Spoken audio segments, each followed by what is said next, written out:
He was starting his Harley when a sudden jolt hit him. A volt sharp and stinging, he got tased. He knew this feeling well and he's being thumped on. Hit and kicked, manhandled, he blacked out. Hunter came to in the backseat of an SUV, zip-tied and being driven somewhere unknown. Somebody had him, Hunter's mouth was taped, a bag pulled tight over his head, not good. The car rattled down the road for what felt like forever. Voices murmured around him, pain throbbed through his body. Bad pain. Then the vehicle slowed, stopped doors, opened his own door, jerked wide by the sound of it. There were three of them. They dragged him out, beat him a little for emphasis, then hauled him somewhere else. When Hunter came to, he was zippy-tied into a chair, really zippy-tied to the point where his wrist burned. A half hour passed before he heard footsteps.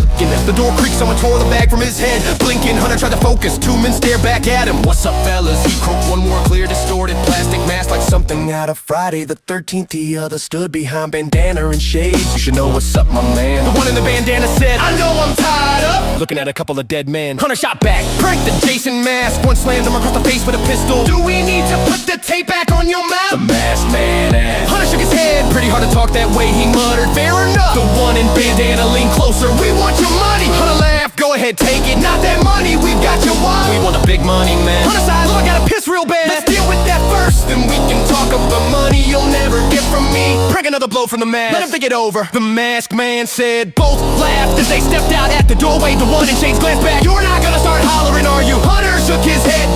Good. Because no one would hear you anyway. He shut the door alone. Hunter tried to think, but what was there to think about? How could anyone ever find him?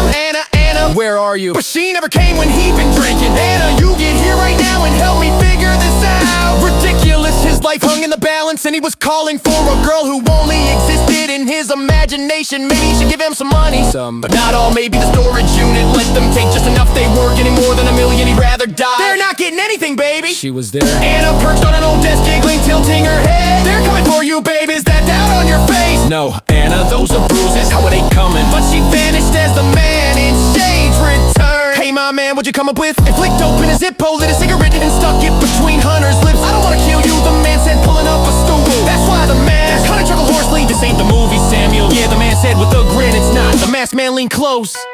But if you don't tell us where the money is and we end up killing you, then we gotta get your girl. You see where this is going? Hunter cursed inwardly. Shit, maybe I should tell him I could always come back later. Kill them and take the money back. Anna shimmered into view, leaning on the man's shoulder as if she belonged there. Her elbow propped casually. She shook her head, a silent warning. Hunter eyed her in confusion. The man stiffened, almost sensing something glancing over his shoulder. Hunter couldn't help but laugh. The thug straightened up. Well, I'll be back in a few. Hopefully, you change your mind.